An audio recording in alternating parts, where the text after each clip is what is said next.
Yes. Okay. Yeah.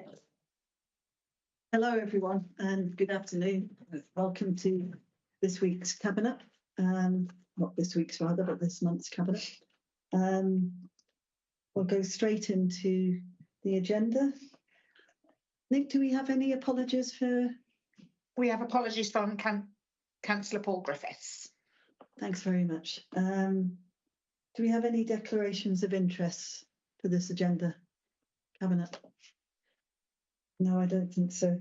I'll move you on to item 3, the 2024-25 Monmouthshire Farm School Trust Fund and Welsh Church Trust Fund Investment and Fund Strategies.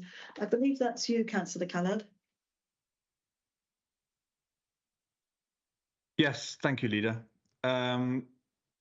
The authority acts as the sole trustee for the Welsh Church Fund and the custodian with responsibility for financial arrangements for the Monmouthshire Farm School Endowment Trust Fund. It's therefore required annually to approve investment and fund strategies for these bodies. This ensures that monies are invested in the best interests of the trusts and in order to comply with the Trustee Act of 2000. This ensures consideration is given to the optimal balance of security, liquidity and yield when taking into account the purposes of the trusts. The strategies provide important frameworks for the trust to operate within and outlines the forecast economic environment that will impact investment decisions throughout the financial year, the types of investments and bodies that will be used, the limits and indicators that will be used to monitor investment performance, the operational procedures that will be in place during the year, and the approach to environmental and social governance.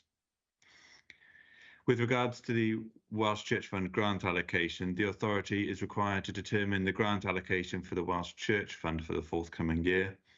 Based on forecast investment returns achieved in 2023-2024, it's recommended that the grant allocation should be increased to 210,000 in 2024-2025, compared to 200,000 in the previous year. The distribution is based on the latest population data as used within the local government final funding settlement. The results of the distribution are as noted within paragraph 3.22 of the report. There's a number of recommendations within the report. Would you like me to go through them, Leader? I think that would be helpful. Thank you. Thank you. There's 7 recommendations. The first is that the proposed investment and fund strategy for 24-25 for the Monmouthshire Farm School Endowment Trust Fund is set by the trust to be endorsed. To note that the Monmouthshire Farm School Trust Board determined the 2024-2025 grant allocation for the year in July 2023. However, this is reviewed at every meeting to ensure that the grants offered do not exceed previous year's investment return at the end of March 2024, and any underspends carried forward from the 2023-2024 grant allocation to avoid eroding the overall fund. That the proposed investment and fund strategy for 24-25 for the Welsh Church Fund be approved. To delegate responsibility for the execution and administration of Treasury management decisions to the Deputy Chief Executive Officer, who will act in accordance with the investment and fund strategy. To approve the 2024-25 grant allocation to local authority beneficiaries to the Monmouthshire Welsh Church Act Fund of £210,000, which is to be distributed in accordance with population data in the draft local government settlement 24-25.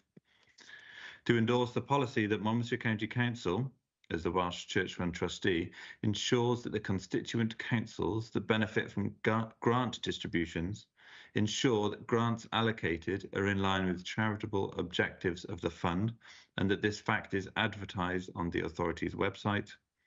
And finally, to endorse the Welsh Church Fund principles, policy considerations and grant allocation criteria for 24-25, as considered and approved by the Welsh Church Fund Committee in February 2024. Thank you. Thanks very much, Councillor Callard. I think this is timely and self-explanatory. I think it's important that it's following our principles, particularly around climate and decarbonisation issues, that we'd want investments to be aligned in that way, where we have a trusteeship.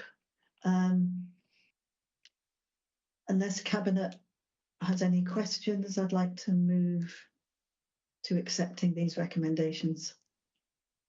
Are there any questions here, Cabinet? Thank you. No. Having heard the recommendations, can you just indicate that you agree with them, Cabinet? Yeah. Thank you. Yeah, all agreed.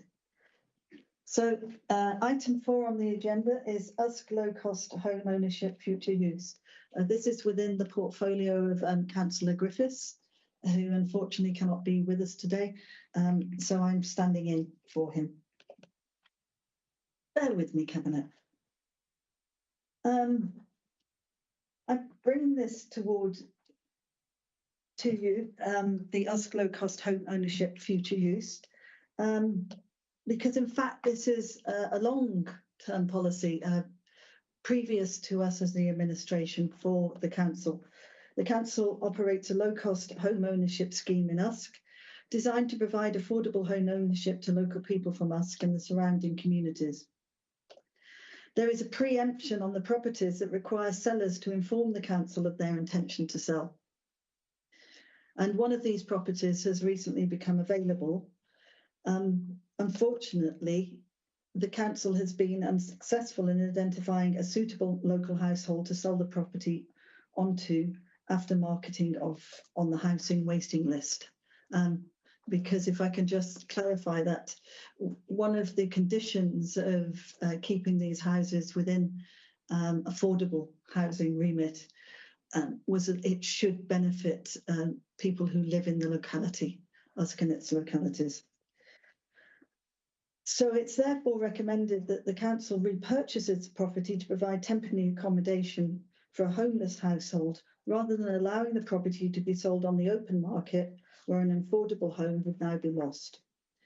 Levels of homelessness continue to be a major concern in the council, I think, as we're all well aware, Cabinet, not just from budgetary perspectives, but the ongoing work to try and shift people out of highly expensive bed and breakfast accommodation, while recognising as we move a family into a home that is secure and safe for them, another family or another individual is already lined up to move into that accommodation. So it's imperative, and Councillor Griffiths has been working tirelessly on this, that we continue to look at ways in which we provide temporary accommodation for homelessness. And this, if we bring this property back into the council, it would allow the property to be, rather than allow the property to be sold on the open market, we ensure that an affordable home is not lost, but is kept within the county. A programme of improvement works are recommended, including redecoration, flooring and fencing, energy efficiency improvements, including a new boiler, loft installation and PV panels with battery storage also. An air source heat pump had been costed, but it is not recommended due to the substantial installation cost, and also the fact that it may not be as efficient as you'd expect given the age of the property, and recovery costs would take a long time. It's estimated that the purchase and improvement works can be met through a draw on low-cost home ownership capital receipts. However, if some borrowing is required, this can be met through the £2 million borrowing headroom previously agreed by Cabinet in January 2022. That is in the previous administration's Cabinet. Cost modelling predicts a small annual revenue surplus to the council. So I would recommend to council that we go ahead with this purchase under the current circumstances. Are there any observations or questions from Cabinet before I bring in Councillor Pavia? Yeah. Councillor Pavia, you have a number of questions.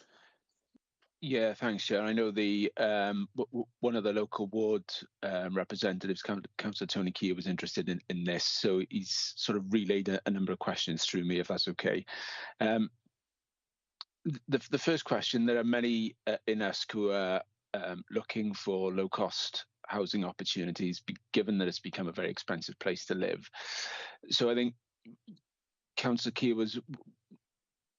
I don't think was aware of this opportunity, and I think that the question is, why wasn't the ward member advised of this opportunity at the earliest possible point? Because he would be a good conduit within the community to potentially identify families who may be individuals or families who may see this as an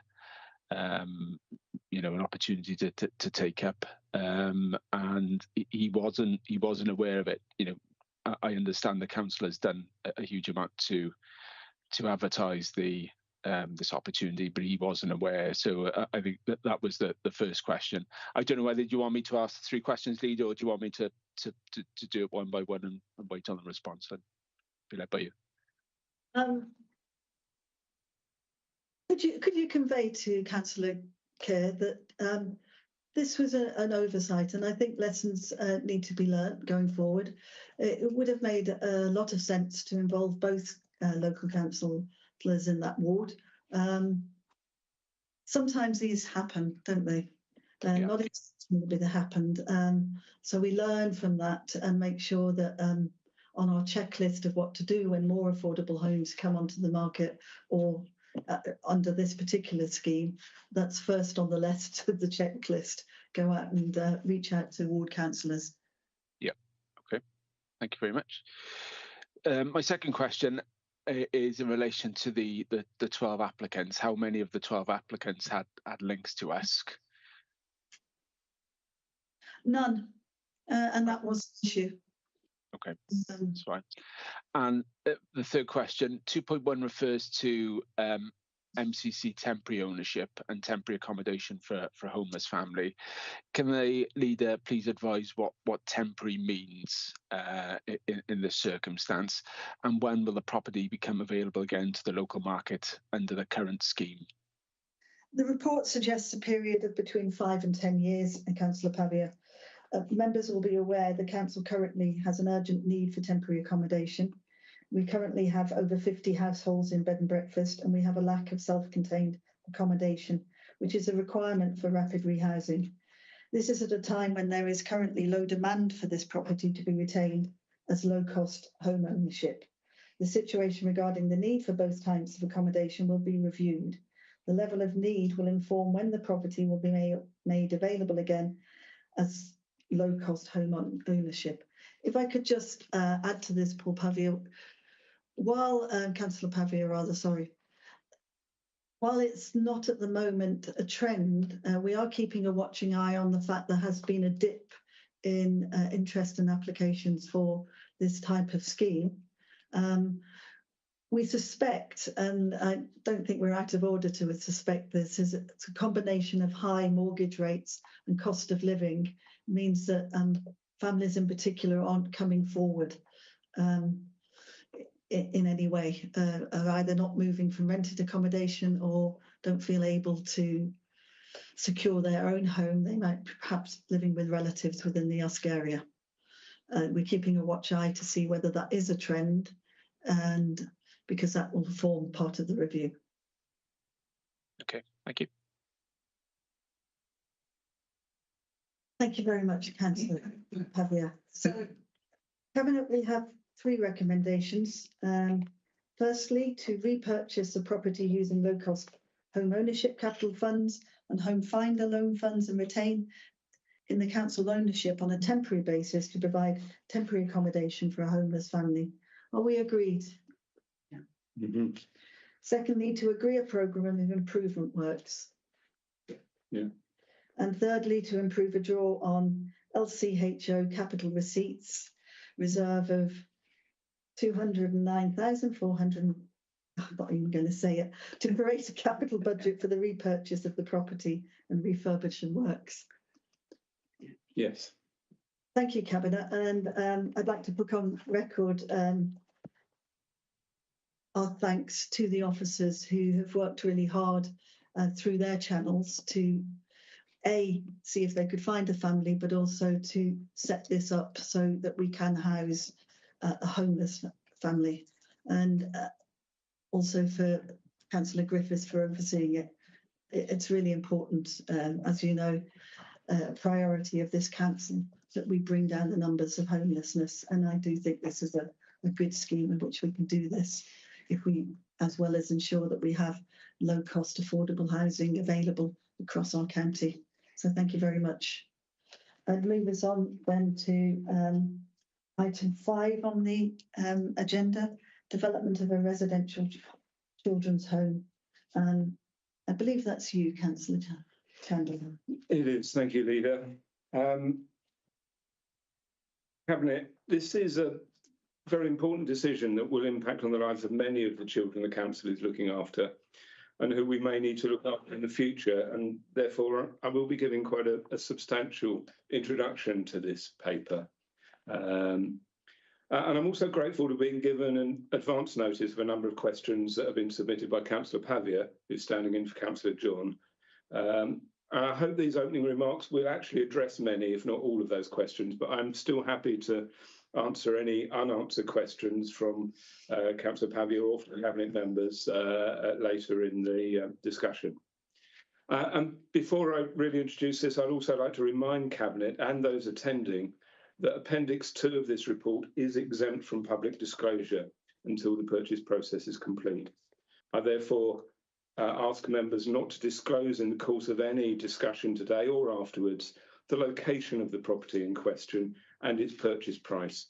That is information that members have available to them in Appendix 2, but that is not at this stage for public consumption.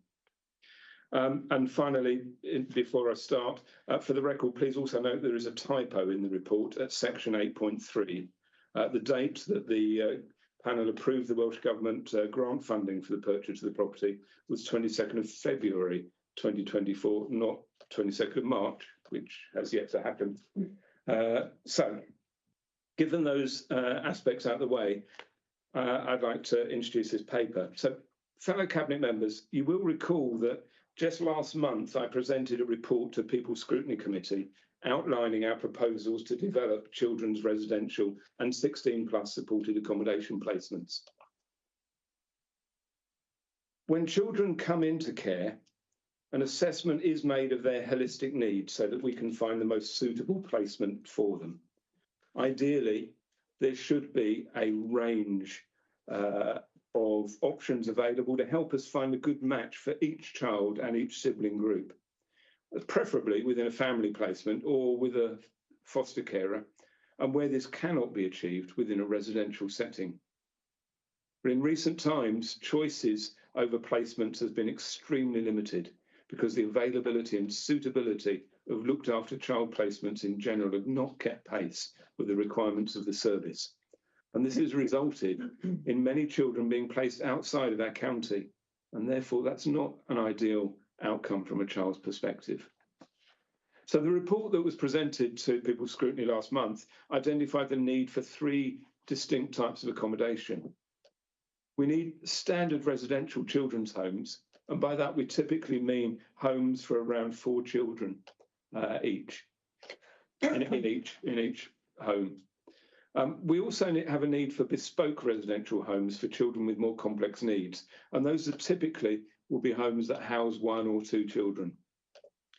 And then we also have a need for more supported accommodation to help and support young people over the age of 16 and up to the age of 24 to develop their independent living skills as they navigate the transition into young adulthood. And to Scrutiny, in that proposal, we propose that we will develop in-house residential placements and supported accommodation so that we can provide better care and support for our children and young people than the existing arrangements where we spot purchase placements from commercial providers. And the report sets out how this new approach gives better outcomes for children and better value for money for the council. To deliver the policy, we proposed in the scrutiny report that Children's Services will look to repurpose existing assets available to the council, subject, of course, to appropriate business cases and cabinet approval. And where repurposing is not viable, we proposed that the direct acquisition from the open market of suitable properties or land for the purpose of developing children's residential provision or 16+ supported accommodation. And again, those acquisitions will be subject to appropriate business cases and cabinet approval. People's Scrutiny Committee endorsed our proposed policy on the 6th of February 2024. The paper that's in front of us today that we're considering is the first of those business cases to deliver that policy.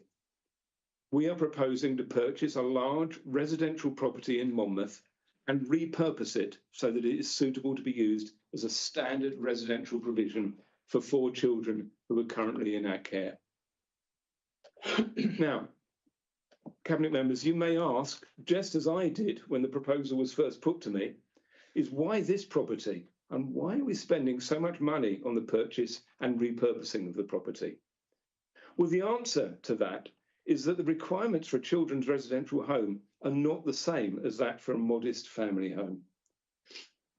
We need 4 bedrooms for the children, and the RISCA regulations that we are obliged to follow require that each bedroom that a child occupies is at least 12 square metres. And of course, for those of you that have been looking at any family homes will recognise that even a 4-bedroom family home, typically the 4th bedroom is a much smaller box room that wouldn't be appropriate. Anyway, there are also a number of other regulatory requirements concerning common areas, kitchen and bathroom facilities, private meeting rooms, sprinkler systems, outdoor spaces, and so on. And of course, there also needs to be accommodation for care workers to stay overnight. So subsequently, our choice of options is very limited. So social care professionals and our estates team have assessed available properties and are recommending this property as our first acquisition. Now, the residential service will be designed to create a homely environment for up to 4 well-matched children. The placement will allow for children to be placed closer to their homes and families, and given its proximity to Monmouth Town Centre, children placed there will have good access to community-based resources and local amenities. And this will greatly improve the experience and outcomes for these children. But the business case is also clear on the value for money of this proposal. We have modelled the current cost of a representative group of children suitable to be housed here. And we currently pay our commercial residential providers on average £5,600 per week for each child, which amounts to £291,500 per year each. And so for 4 children, we pay on average of £1.166 million for residential care. Now, we estimate that the annual staffing and running costs of the home that we in this proposal will range from £849,680 to £874,856, depending on the cost of any borrowing that might be needed. Now, based on 100% occupancy, we predict revenue savings of around £300,000 per year. A 75% occupancy rate, on the other hand, would result in a broad cost-neutral position.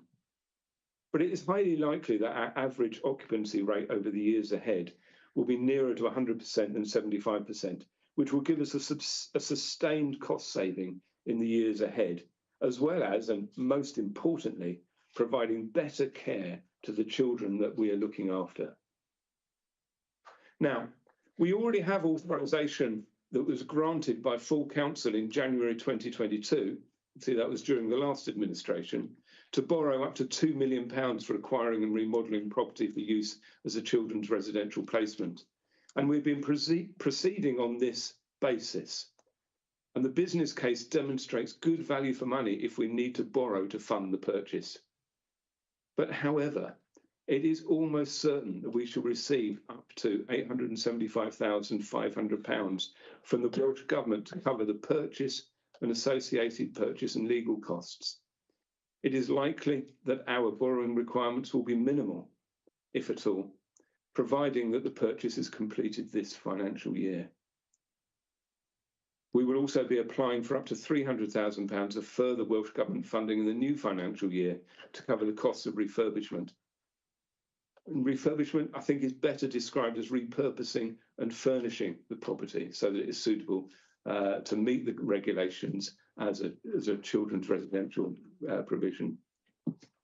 But it is this imperative to move ahead at pace to complete the purchase this financial year that requires us to designate this as an urgent decision, and so be not subject to a call-in that would delay and have significant negative impact on the council's financial position.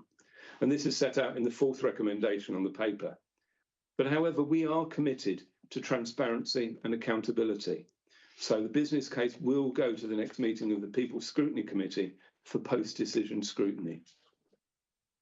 So to recap, the recommendations that I'm seeking approval from Cabinet are: number 1 is to acquire and refurbish the relevant property through the drawing down of up to £1,175,500 from the available £1,865,000 existing borrowing headroom that remains, that was established at full council meeting on the 27th of January 2022 under a 25-year term for the purpose of developing an in-house residential children's home. A second recommendation, though, is for officers to continue to work in partnership with the Welsh Government, the Aneurin Bevan Health Board and the Regional Partnership Board to secure funding that would look to mitigate or avoid the need for the borrowing headroom to be drawn upon.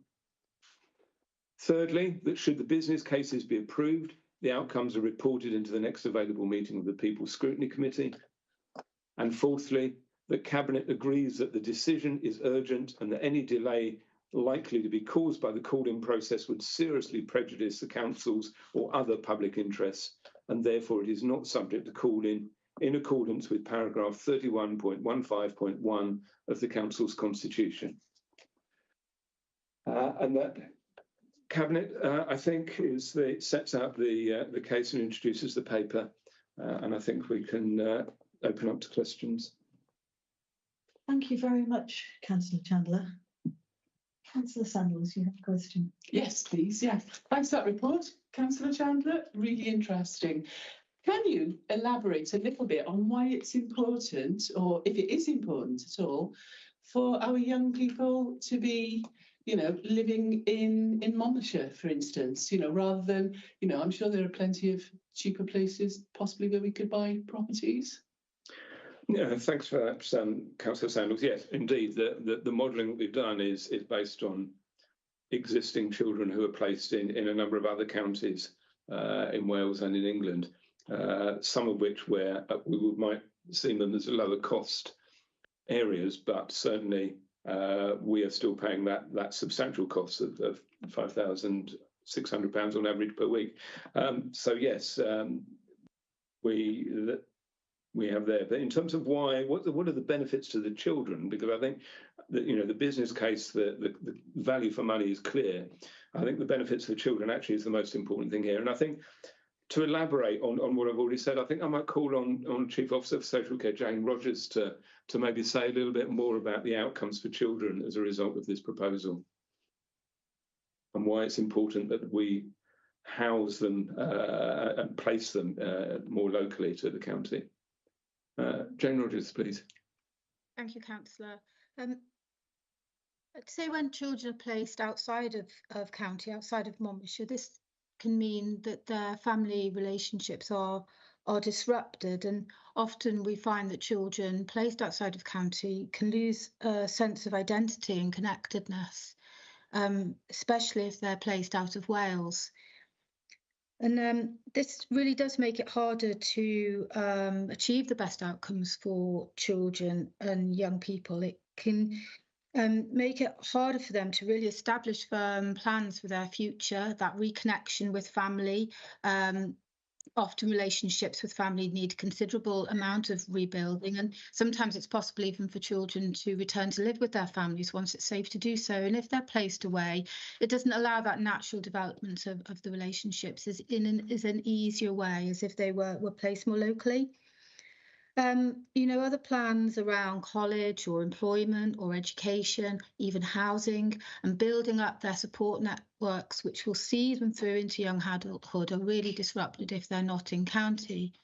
As people may know, once a young person has reached the age of 16, 17, depending on them as individuals, they will be seeking to leave care. And if then they're having to come back into county, this can give them another sense of disruption and a feeling of having to start again, which would be avoided if we were able to place these children within county. Another important aspect is that when a child is placed out of county, this can often mean that their support networks, professional support networks, are severely disrupted. So, for example, health.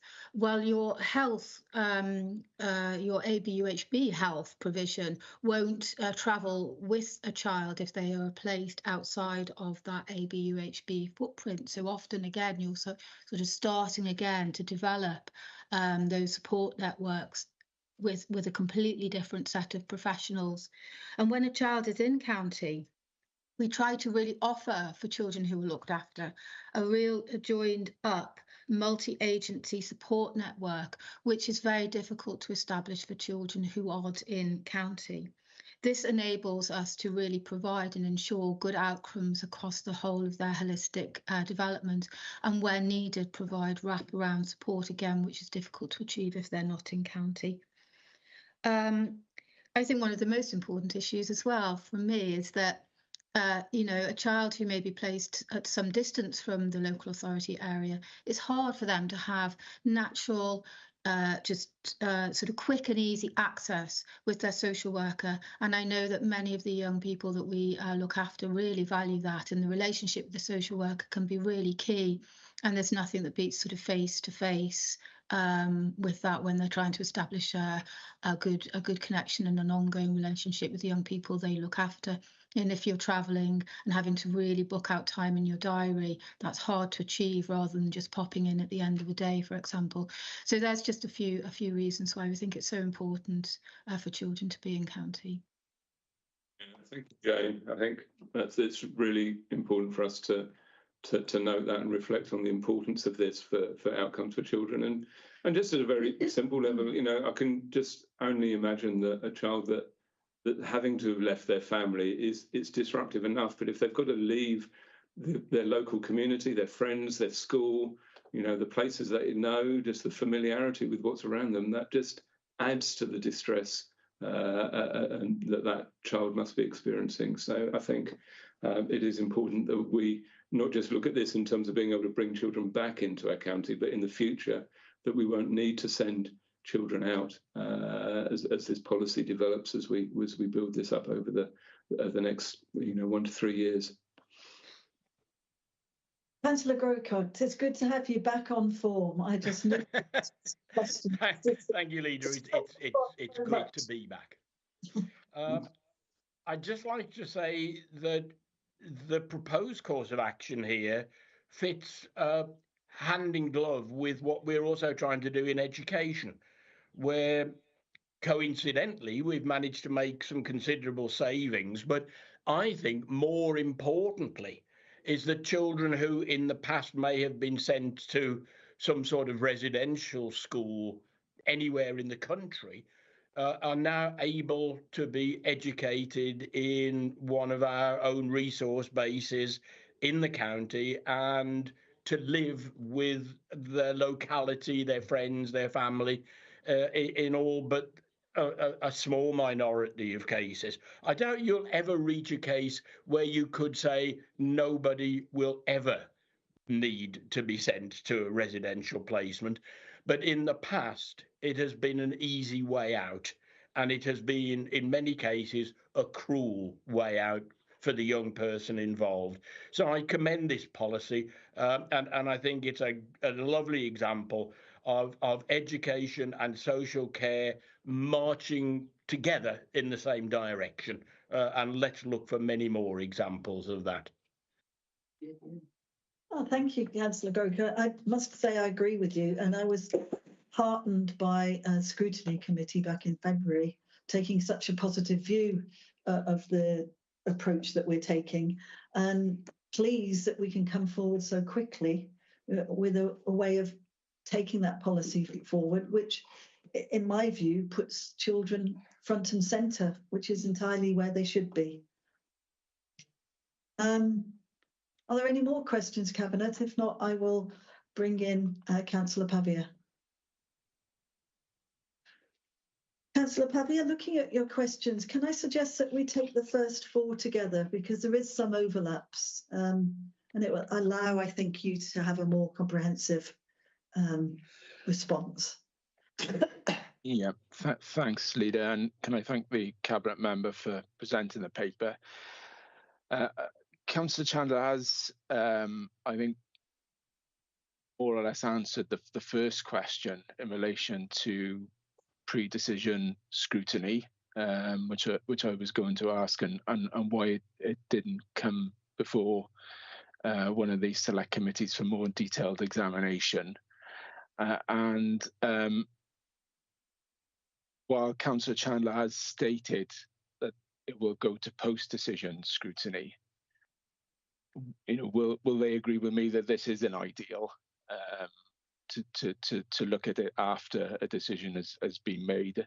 I understand the rationale, and I know also there is a considerable amount of our group who are interested in this item, especially the ward member who has many questions about this proposal.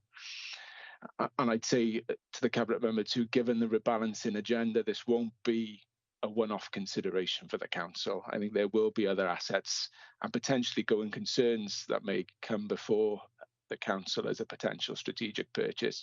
So can I just plead with Councillor Chandler that they do all they can to ensure that any other opportunities of this nature that come before the council are taken at scrutiny committee, where a more in-depth look can be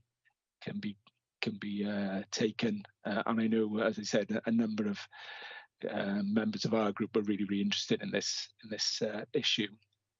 Councillor, can I remind you we weren't referring to the specific area?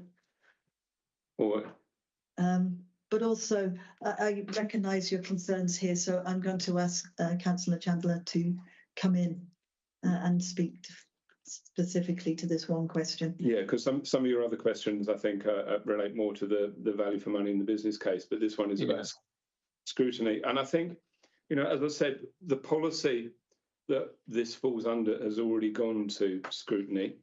And it is my belief that it's a long-standing convention that the administration seeks pre-decision scrutiny on its policies and strategies. And then the administration is then responsible for delivering those policies and strategies. And the administration is held to account for its performance in delivering those policies through further scrutiny. So the process that we're going through with this operational decision, in effect, to purchase a suitable property for a children's home is consistent with that convention. So what I'm saying is that, no, I don't actually, and I'm not going to promise, and I don't anticipate that every individual business case decision that we make in line with the policy that we've agreed will come back to scrutiny for pre-decision scrutiny. Those are areas that we as an administration are responsible for delivering on. But clearly, given the size of the capital spends involved, I quite understand that, and our commitment as an administration of full transparency and accountability. Yes, that's why we're saying we'll bring the purchase decision to scrutiny for post-decision examination, because we want to hold ourselves accountable and we want to be transparent, but we're not committing to bring every decision in front of scrutiny before we make it, because we've agreed the policy. This is about actually how we're implementing it. So I hope that's clear, Councillor Pavia, and I think that's consistent with how it was done in the previous administration. But okay, thank you, Cabinet member, for your response. Just to say to the Leader, I didn't say anything in relation to the particular area. I mean, the report says the Monmouth area, and I didn't mention anything about particular area. So or ward. I just said ward representative. So. Javier, and I apologise if I laid you on the line there. Yeah. For the next 3 questions. Okay. Given the value of the property and where it is, why has the authority chosen this particular area, the county, to purchase? And the third question, why is the valuation not disclosed, and why is the independent market valuation £35,000 lower than the proposed price? And you also asked about the contingency plan. Oh, okay. Yeah, sorry. And why is the contingency? And what is the contingency plan if the grant to Welsh Government is refused or reduced? Okay. Yeah, I'm happy to answer those because I think those are valid questions. And as I said in my introductory remarks, I had similar questions when this was first brought through to me. But why, given the value of the property in the Monmouth area, why here? Well, we're actively seeking to develop accommodation across the county and in close proximity to the primary conurbations that we have.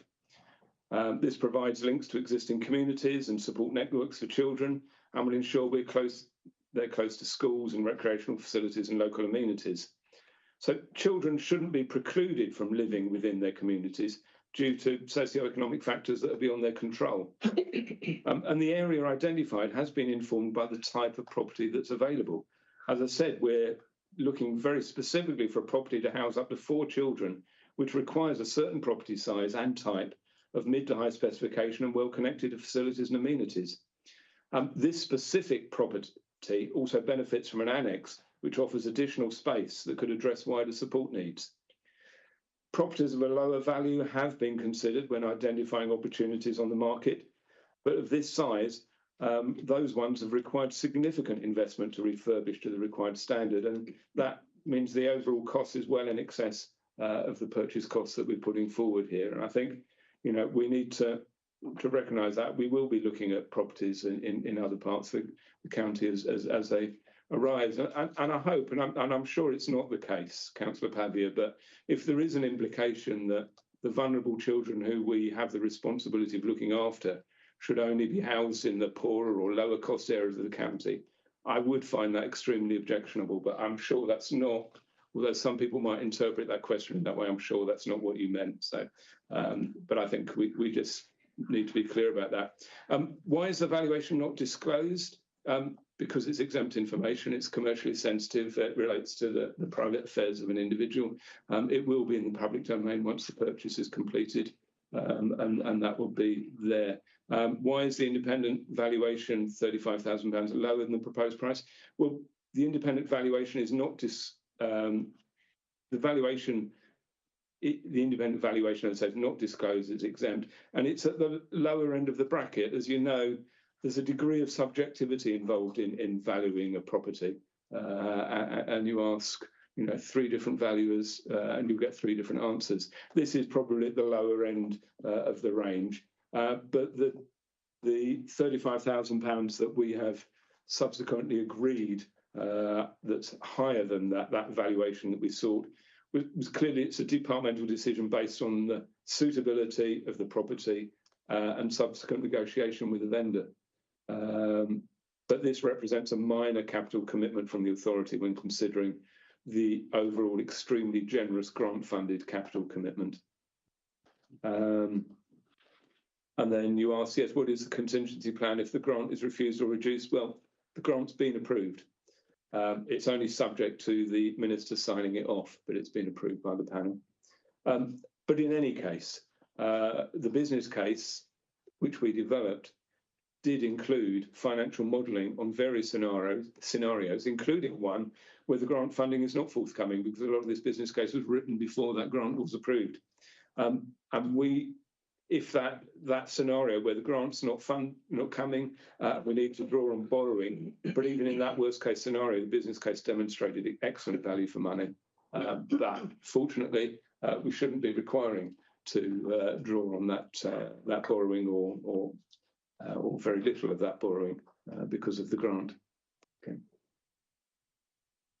So back to you, Councillor Pavia. You have 4 more questions. Yeah, and just to go back to the cabinet member in terms of what he said in relation to question 2. I mean, there's no underpinning motive behind that other than to say that there are different markets in the county, and we're trying to ensure that the children who are looked after by this authority are kept within county. Now, there are different markets in the county, and I understand you're looking for different provision. but that just has to be recognised. There are different markets in the county for property. My other questions then: how were the £300,000 refurbishment costs assessed, and is there a contingency for cost overruns? Given the authorities' inexperience of running in-house CIW registered provision, how will the authorities' limited experience be mitigated to ensure the success of this project? And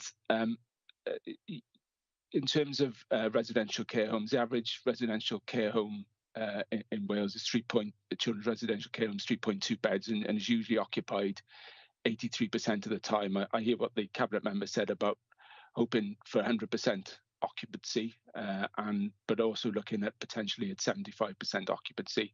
I would suggest that the cabinet member needs to plan not for full occupancy. So how will the project mitigate the risk of occupancy loss and ensure financial sustainability?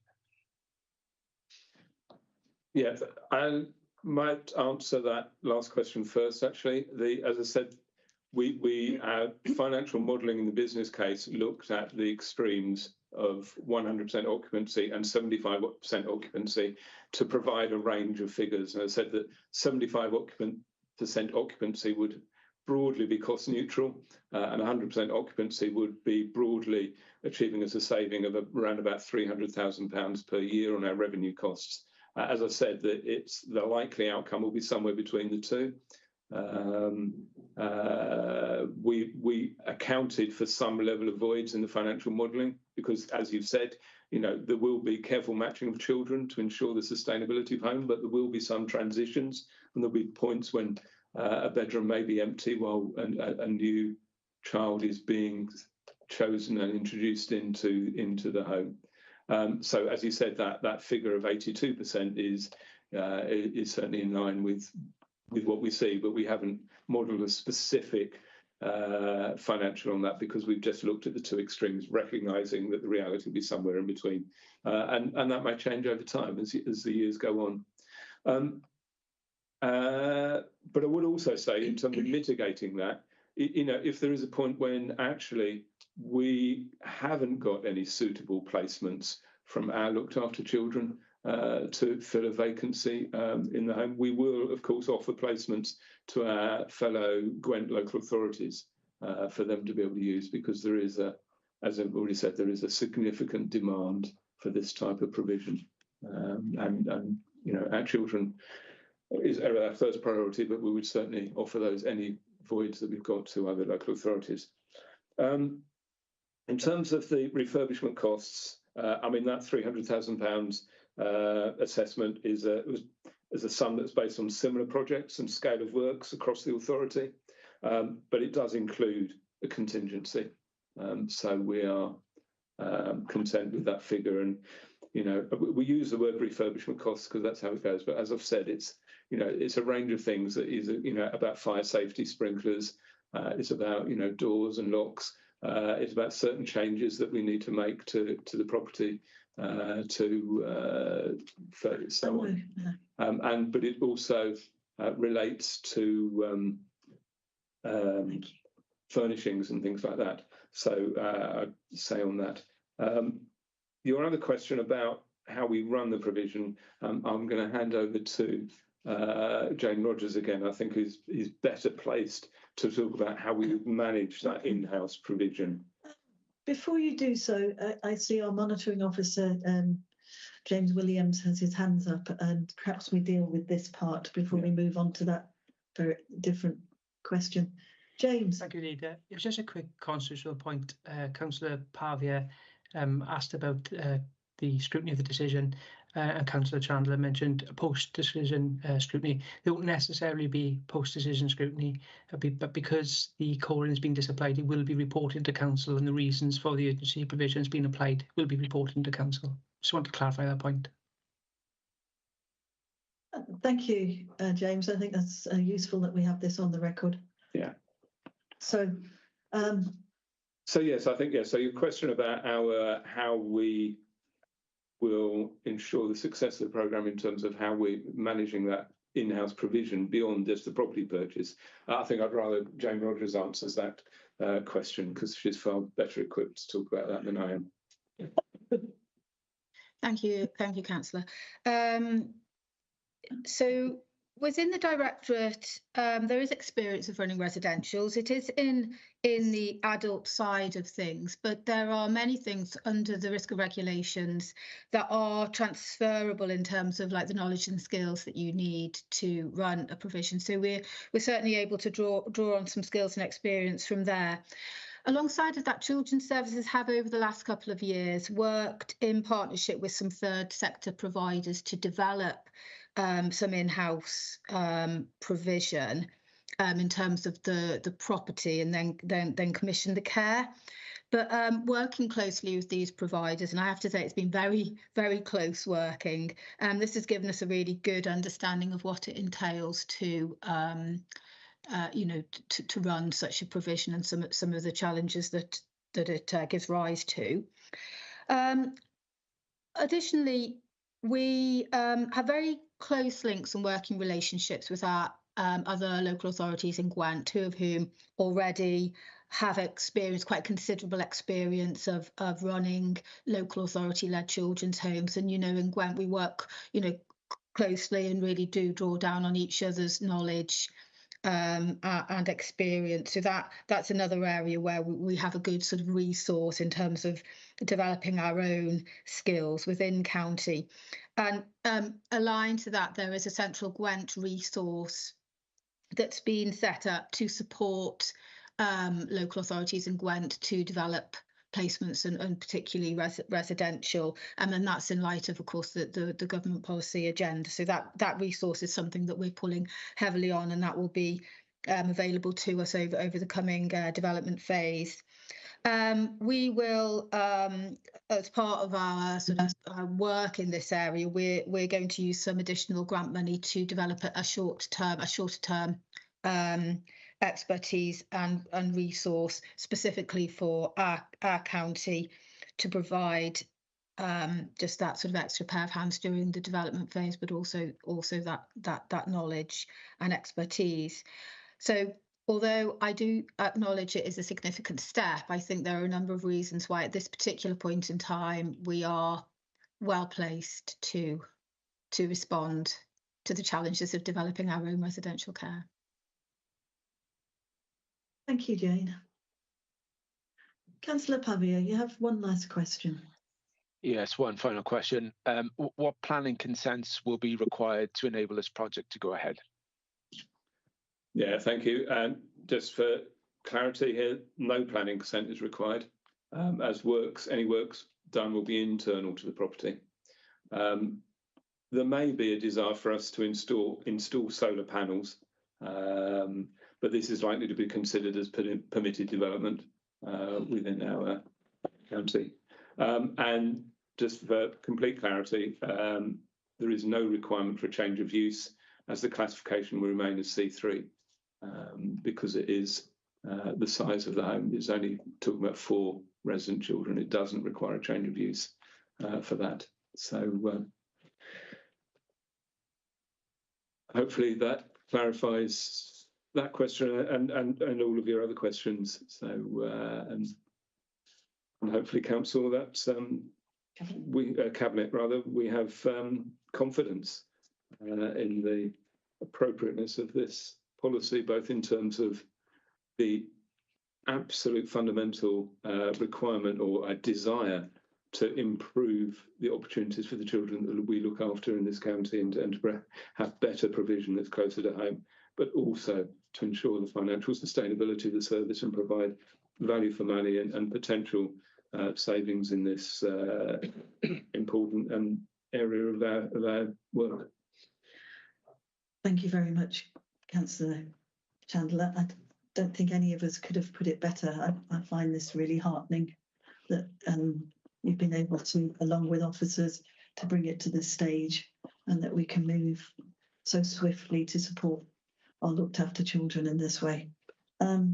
We have 4 recommendations, and I did have a quick discussion on the sideline with Councillor Chandler, because of the good news that the grant has been approved but not signed off, so we shouldn't count all our chickens just yet.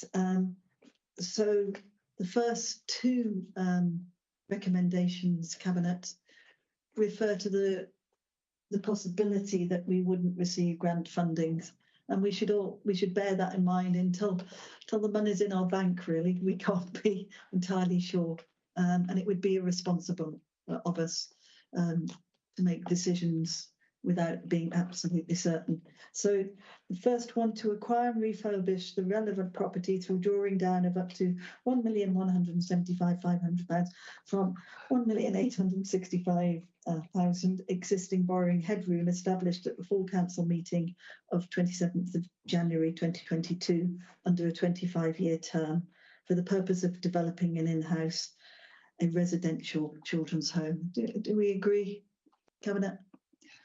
Agreed. For the officers to continue to work in partnership with Welsh Government, the Aneurin Bevan Health Board and the Regional Partnership Board to secure funding that would look to mitigate or avoid the need for the borrowing headroom to be drawn upon. We agreed? Yes. Agreed. Should the business cases be approved and the outcomes are reported, and the outcomes should be reported into the next available meeting of the People's Scrutiny Committee, bearing in mind what our monitoring officer guided us on. Don't we agreed? Agreed. 2.4, that Cabinet agrees that the decision is urgent and that any delay likely to be caused by a call-in process would seriously prejudice the council's or other public interests, and therefore it is not subject to call-in in accordance with paragraph 3.31.15.1 of the council's constitution. Are we agreed? Agreed. Thank you very much, Cabinet. I'm delighted we agreed with that item, and I think that brings us to a close. Go forth and enjoy the rest of your evening. Thank you very much for everybody who attended online and in person in Cabinet. Thank you, Nick. Thank you. Thanks. Bye, everybody. Bye. Thank you.